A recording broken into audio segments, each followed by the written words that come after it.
안녕하세요. 주구리즘의 강호진입니다. 자, 오늘은 굉장히 역사적인 날입니다. 이제 코스피가 드디어 사상 최고치를 갈아치웠다라는 소식이 좀 있었는데요.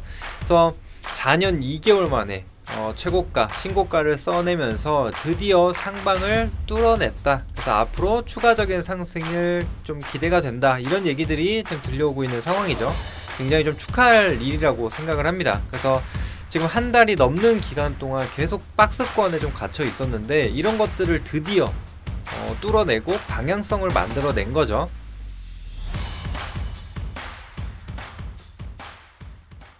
자, 그 기사를 좀 읽어보도록 할게요. 자, 코스피가 4년 2개월 만에 드디어 사상 최고치를 경신을 했다라는 거고, 그 중에서도 자, 글로벌 주요 국가 증시 중에서도 가장 우수한 성과를 내고 있다라는 겁니다. 수익률이 가장 높은 국가에 속한다라는 거죠. 자, 그리고 외국인과 기관이 각각 1조 3,778억 원, 그리고 9,045억 원을 매수했다라는 겁니다. 굉장히 큰 규모죠. 그래서 외국인과 기관과 같은 메이저가 지금 쌍끌이 매수를 해주면서 시장을 주도했다, 견인했다라고 좀 보시면 좋을 것 같습니다.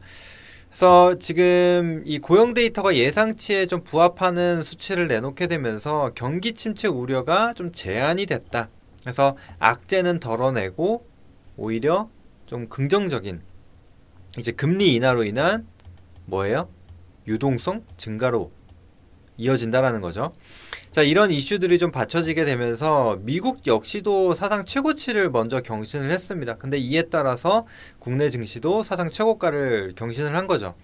자, 그리고 내일 예정되어 있는 이재명 대통령 취임 100일 기자회견을 앞두고 있는데 여기서 우리가 계속 악재 혹은 불확실성으로 받아들여졌던 대주주 요건 이제 50억에서 10억으로 하향 조정한다라는 얘기들이 있었는데 다시금 이제 50억으로 유지를 하겠다라는 좀 의사를 밝혔죠. 그렇게 되면서 시장이 어제부터 더 강한 상승을 좀 보여줬습니다. 그래서 탄력이 좀 붙었는데 사실 오늘 전반적으로 다 올랐어요. 시총 상위 종목군들 특히나 이제 SK 하이닉스 같은 경우에도 무려 5%대 상승을 했습니다. 자, 그리고 오늘은 방산주에 대해서 조금 더 집중해서 얘기를 해볼 텐데 하나 에어로스페이스도 2%대의 상승을 좀 보여줬습니다. 그래서 전반적인 상승이 나왔다라고 좀 보시면 될 것 같아요. 그래서 업종을 가리지 않았는데 그 중에서도 사실 전력 인프라라든지 반도체, 뭐 로봇주들이 좀 강하기는 했습니다. 자, 그런데 사실 이렇게 되면 반도체와 로봇 혹은 전력 인프라 쪽으로 상당히 좀 많은 정보가 나올 거라고 생각을 합니다. 새로운 영상들이 많이 업로드 될 거라고 생각을 하기 때문에 저는 이미 많이 정보를 받아보신 내용보다는 조금 더 덜 올라올 방산 쪽으로 좀 집중을 한 겁니다. 그래서 그 부분은 잠시 후에 얘기 나눠보도록 하겠고요. 자, 일단 이렇게 지금 경신을 하게 되면서 코스피가 내년 상반기 3,890에서 3,940까지도 올라갈 수 있다라는 겁니다. 그래서 또 이제 모건 스탠리 해외 증권사에서도 마찬가지로 3,500까지는 상승 여력이 있다. 이렇게 좀 긍정적인 전망들을 내놓았습니다. 그래서 추가적인 상승을 우리는 보고 또 열심히 달려야겠죠. 그런데 사실 방산주들 최근에 좀 부진한 흐름을 좀 보여줬습니다. 그래서 증권사에서 고평가 논란도 좀 있기도 했고요. 또 러우 종전과 관련돼서 이제 전쟁 끝나면 사실 방산주 끝난 거 아니냐 이렇게 얘기들을 좀 하셨는데 사실 저는 그렇게 생각하지 않거든요. 그 이유에 대해서 이제 조금 말씀을 드릴 텐데 자, 제가 사실 이전에 이미 8월 28일에 제가 이 하나 에어로스페이스와 관련돼서 코멘트를 좀 달아드린 게 있습니다. 그래서 일단 하나 에어로스페이스 같은 경우에는 지상, 해양, 항공 그러니까 산전, 수전, 공중전 다 겪어야 뭐 이런 얘기를 하는데 그런 거를 다 할 수 있는 게 바로 하나 에어로스페이스라는 겁니다. 다양한 매력을 좀 가지고 있는데 자, 일단은 지상 같은 경우에는 K9 자주포 그 다음에 천무 발사대를 좀 주력으로 수출을 계속 늘려나가고 있습니다. 사실 그 외에도 뭐 K10을 포함한 여러 가지 장갑차들 지금 수출을 하고 있고 생산을 하고 있고요. 또 거기에 더해서 천궁 이런 것들도 생산을 하고 있죠. 근데 이뿐만이 아니라 이제 여기에 들어가는 여러 가지 각종 방산 무기에 들어가는 미사일과 탄약까지도 생산을 하고 있습니다. 그래서 계속해서 좀 수혜를 이어나가는 부분이라고 좀 보시면 되겠고, 근데 여기서 그치는 게 아니라 추가로 AI 기반 무기체계나 뭐 무인 차량, 미니 전차 이런 것들도 계속해서 생산을 하고 있습니다. 자, 거기에 더해서 최근 나온 이슈가 뭐냐면은 폭발물 제거, 이제 로봇까지도 만든다 라는 얘기가 있었죠. 그래서 방산 기업 내에서 처음으로 또 로봇 산업에도 진출한 그런 기업이라고 좀 보시면 됩니다. 지상은 이 정도로 보시고, 또 항공 쪽에서는 이제 전투기의 핵심인 엔진을 생산할 수 있는 기업입니다. 근데 국내 유일 기술력을 가지고 있는 기업이다. 자, 그래서 여태까지 총 11종의 엔진을 자체 개발을 완료를 했습니다. 그리고 나서 현재까지 무려 1만 대 이상의 항공 엔진을 생산하고 공급을 한 상태죠. 자, 그리고 올해 6월에 추가로 방위사업청과 6천억 대 규모의 엔진 공급 계약을 체결을 했습니다. 근데 이게 어디 들어가냐? KF-21 전투기에 들어가게 됩니다. 그래서 이 분량 최초 양산분 모두를 이 한화 에어로스페이스에서 공급을 한 겁니다. 근데 이제 지난해 같은 경우에도 공급 계약이 있었죠. 비슷한 시기 6월 정도에 있었던 걸로 기억을 하는데, 이 계약 규모를 합치게 되면은 1조 2천억 원 정도다. 그래서 이 항공 쪽까지도 매력을 좀 갖춘 기업이고, 이제 해양 부문에 있어서는 하나오션을 자회사로 편입을 하게 되면서 연결 실적에도 좀 반영이 되고 있습니다. 근데 이제 그뿐만이 아니라 단순히 하나오션의 득을 본다라기보다는 또 따로 별도로 볼 수도 있거든요. 이제 가스터빈을 가지고 기술을 좀 가지고 있는데, 이런 것들을 기반으로 함정 엔진과 발전기도 만들고 있습니다. 근데 거기에 더해서 이제 하나오션과 공동 개발을 한 부분도 있는데요. 이제 잠수함용 리튬 전지 체계를 좀 공급하는 부분도 있습니다.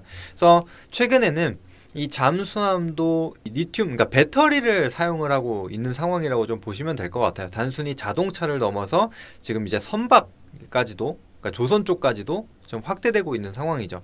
특히나 이제 잠수함 같은 경우에는 이 부분이 더 필요한 게 뭐냐?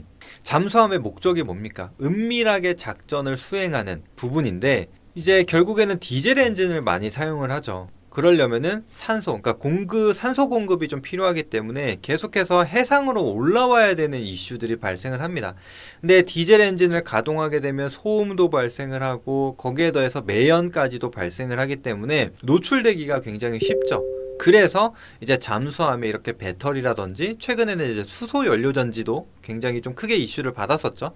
이런 부분들이 포함이 되어 있는 겁니다. 계속해서 이 수중에서 작전을 진행을 해야 되기 때문에 이런 부분들이 필요하다라는 거 기억을 해주시고, 뭐 캐나다 잠수함 수주 가능성은 솔직히 조금 낮게 보고 있는 상황이죠. 독일 기업에서 수주를 따낼 것이다라고 좀 보고 있는데, 앞으로 이제 잠수함 쪽으로도 좀 부각을 받을 수 있다라는 거, 그 정도만 기억을 해주시면 좋을 것 같습니다.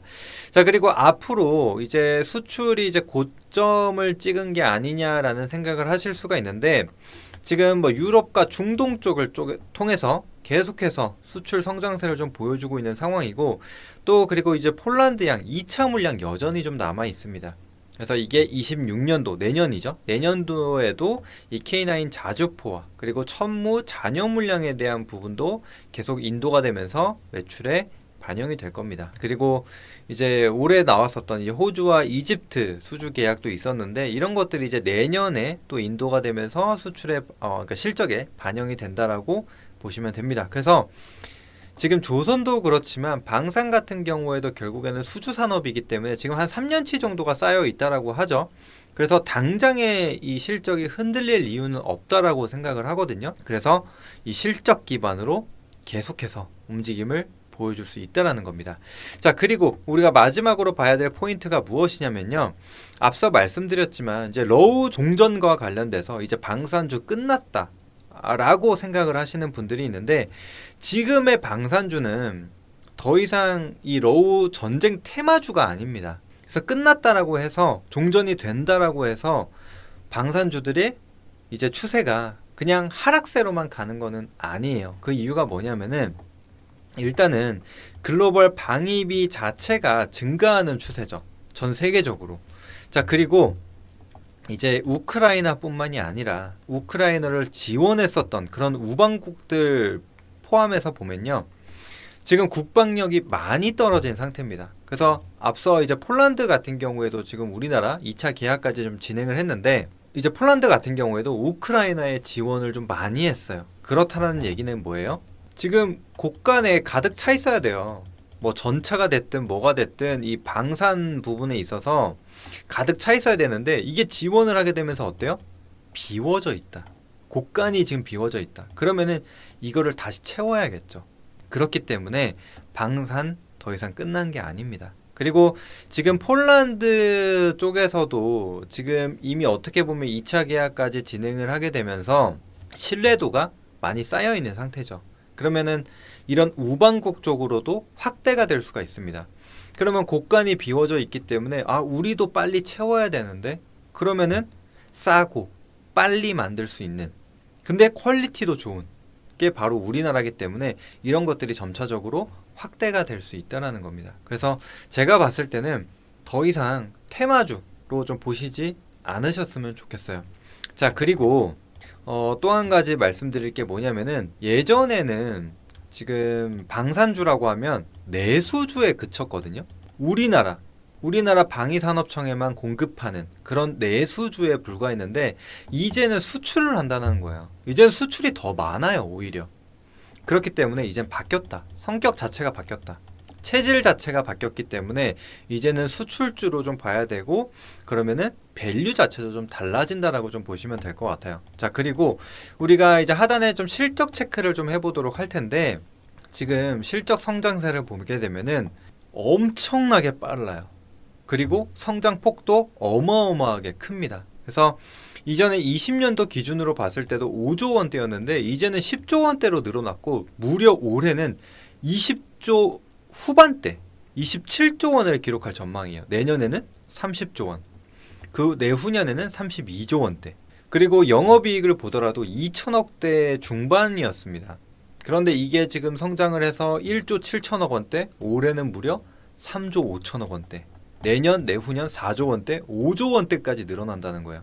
성장 속도가 지금 이렇게 계단식으로 조금씩 늘어나는 게 아니라 그냥 가파르게 갑자기 성장을 한다는 거예요. 수출주로 변화하게 되면서.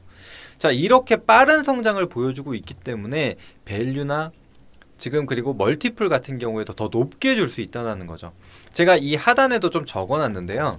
자, 이제 글로벌 방산주를 좀 비교를 한다. 그래서 평균 PER이 20배다라고 하면서 현재 뭐 기업들이 뭐 50배 수준이다. 지금 엄청난 고평가다. 이런 얘기들을 좀 했다라는 거예요. 그러면서 주가가 빠지게 됐는데 자, 앞서 말씀드린 대로 지금 27년도 지금 나와 있는 예상 실적 왜냐 3년 일감 이미 따냈다라고 했죠. 그러면은 그때까지는 예상 실적과 크게 벗어나지 않을 거라고 좀 보는 겁니다. 자, 그래서 27년도의 예상 실적을 가지고 적용을 해봤더니 지금 8월 28일에 작성을 한 거기 때문에 그때 당시 종가가 91만 원이었어요. 그러면은 PER을 적용을 예상 EPS 27년도에 EPS를 적용을 했을 때 PER이 16.5배밖에 나오지 않습니다. 고평가가 아니라는 거죠. 그리고 또 BPS를 적용을 했을 때 PBR 같은 경우에도 3.5배 수준이에요. 전혀 높지 않다라는 겁니다. 자, 그래서 이 하단에 적어놨는데 로키드 마틴이랑 비교를 하더라고요. 자, 이런 뉴스를 봤는데 로키드 마틴 같은 경우에는 이미 적정 밸류를 받아왔고 이런 폭발적인 성장을 보이지 않는 기업이에요. 성장은 하더라도 이렇게 갑자기 2천억대에서 1조 7천억대로 늘어날 만큼 거의 8배 수준의 성장을 보일 만큼의 폭발적인 게 아니라는 겁니다. 그렇기 때문에 이미 적정 밸류를 받으면서 우상향을 해왔었던 종목이에요. 그런데 국내 방산주들 어땠습니까? 시장에서 그렇게 주목받던 섹터가 아니었거든요. 그런데 이번에 이런 것들에 대한 밸류를 다시 책정을 받게 되면서 이런 폭발적인 상승이 나오게 된 겁니다. 그래서 이제 막 제대로 평가를 받고 있는 상황으로 적정 주가를 찾아가는 자리이기 때문에 미국 혹은 뭐 다른 글로벌 방산주들이랑 똑같은 선상에서 보기 어렵다라는 겁니다. 그래서 마찬가지로 조정이 나올 때는 매수가 가능하다라는 관점이에요. 그래서 물론 우상향만 할 수는 없겠죠. 그리고 현재 기준으로 봤을 때 55배? 당연히 현재 기준으로 봤을 때는 고평가라고 볼 수가 있습니다. 자, 그걸 빌미로 조정이 나온다. 그러면은 우리 27년도 실적 대략적으로 예상해 볼 수가 있잖아요. 그렇다면은 100만 원대까지 가도 전혀 이상하지 않다라는 거예요. 그러면은 조정이 나왔을 때 사야 되겠습니까? 안 사야 되겠습니까? 더 많이 빠지면 빠질수록 더 좋겠죠. 우리는 더 큰 수익을 볼 수 있는 기회가 생긴다라는 겁니다. 그래서 이제 최고가 수준의 위치를 하고 있기 때문에 이제 보유자의 영역이다 혹은 트레이딩의 영역이다라고 하지만 저는 그렇게 생각하지 않습니다. 이제 중장기적으로 관점을 우리가 가져간다라고 한다면은 충분히 모아가면서 조정이 나올 때마다 분할 매수하면서 끌고 갈 수 있는 기업이라고 생각을 하거든요. 그래서 그 점을 참고하고 봐주시면 좋을 것 같습니다. 그래서 저는 개인적으로 방산주 좋게 본다. 자, 그리고 몇몇 증권사에서는 한때 목표가 130만 원을 제시하기도 했어요. 그래서 제가 이제 27년도 EPS를 적용을 해봤더니 PER이 23.5배 정도가 나오더라고요. 그래서 불가능한 수치는 아니다 라고 판단을 합니다. 그래서 목표가를 조금 더 높게 보고 중장기적인 관점으로 가져가 보자, 이렇게 정리를 해드리도록 하겠습니다. 차트도 잠깐 한번 볼까요? 이제 시장 차트도 한번 보시게 되면은 일단은 코스피 뚫어냈습니다. 드디어 뚫어냈고 코스닥도 마찬가지예요. 코스닥도 마찬가지. 코스닥도 이제 연내 최고점을 경신을 했습니다. 그래서 이렇게 시장 탄력이 좀 좋기 때문에 방산주만 소외될까 생각해보면 그렇지 않을 거라고 생각을 하거든요. 시장만 이렇게 탄력적으로 움직임을 보여준다라면은 방산주들도 어느 정도 반응은 보여줄 거라고 생각을 합니다. 요것만 참고해 주시고 이제 하나 에어로스페이스의 차트를 한번 보도록 할게요. 자, 하나 에어로스페이스, 제가 이제 28일날 글을 좀 올려드렸다라고 말씀을 드렸는데 이날이었습니다. 그래서 그 이후로도 지금 서서히 이렇게 상승을 좀 보여주고 또 시장 상승에 화답을 하듯이 지금 오늘도 2%대 상승을 보여주기도 했습니다. 그래서 이제 100만 원대를 또 목전에 두고 있는 구간이기 때문에 한번 보시면 좋을 것 같아요. 만약에 100만 원을 넘어선다 그러면 또 신고가 영역으로 가는 구간에 있기 때문에 오히려 뭐 돌파 매매 관점으로 또 수급이 들어올 수 있다라는 거, 추가적인 모멘텀으로 발생을 할 수 있다라는 거죠. 그런 것들 참고해 주시면 될 것 같고요. 자, 이제 한 가지만 좀 더 보도록 할게요. 제가 이제 현대로템에 대해서도 이미 8월 8일에 언급을 해드린 바가 있습니다. 그래서 이렇게 얼굴 제가 이제 어떤 방송에 나와서 얘기를 하게 된 건데, 이때 당시에도 이제 방산주 고평가다 하면서 조정이 나왔어요. 근데 저는 실적을 믿어라, 조정은 매수의 기회다, 오히려 조정이 나오면 나올수록 좋다, 수주잔고도 빵빵하다, 그리고 이제 폴란드 2차 계약, 요게 이제 불확실성으로 작용을 했었는데 이제 서명 발표를 하게 되면서 불확실성도 제거가 됐다라고 말씀을 드렸죠. 근데 2차 계약 같은 경우에는 더 많아요, 물량이. 그러니까 물량보다는 금액적인 부분이 더 크다라는 거죠. 그래서 충분히 매력이 있다 이렇게 말씀을 드렸는데, 현대로템 주가 한번 볼까요? 현대로템 주가를 한번 보시게 되면 8월 8일인 경우 제가 이제 요 때였습니다. 8월 8일. 요렇게 음봉으로 좀 크게 떨어진 날, 이때 뭐라고 말씀드렸냐면, 자, 이 종목은 단기 종목이 아닙니다. 이제 18만원대부터 15만원대까지는 계속 모아서 갈 수 있는 종목, 분할 매수 계속 하셔도 된다 말씀드렸거든요. 그런데 한 16만원대까지 이렇게 좀 빠지다가 또다시 어느새 20만원대까지 올라왔습니다. 그래서 이때 저점이 이제 16만 5천원이고 지금 현재 주가가 20만 9천원이에요. 그러면 대략적으로 우리가 따져봤을 때 20만 9천원, 16만 5천원 계산을 하면 벌써 저점 대비 26%, 거의 27% 가까운 상승을 보여줬다라는 겁니다. 이래도 방산주 무작정 까내릴 필요가 있을까요? 저는 없다라고 생각을 합니다. 그래서 방산주들 단기 관점 아닙니다. 중장기적으로 계속 모아간다면은 충분히 언제든 수익을 볼 수 있는 기업이라고 생각을 하거든요. 그래서 이렇게 주가가 꺾이면 꺾일수록 오히려 더 매수를 해야 되는 그런 섹터가 바로 방산이다. 정리해드리도록 하겠습니다. 그래서 지금 이미 오래전에 좀 제시를 해왔었기 때문에 또 방산주들 이번 기회를 통해서 수익을 보셨다면 또 축하드리도록 하겠고, 앞으로도 관심 꾸준하게 가져봐 주시면 좋을 것 같습니다. 자, 오늘은 이렇게 시장과 방산주 관련돼서 정리를 해봤습니다. 그래서 또 다음에는 또 더 좋은 내용으로 찾아뵐 수 있도록 하겠습니다. 자, 영상 도움이 되셨다면 채널 구독과 영상 좋아요 버튼까지 눌러주시면 감사하겠습니다. 저는 그러면 다음에 또 찾아뵙도록 하겠습니다. 감사합니다.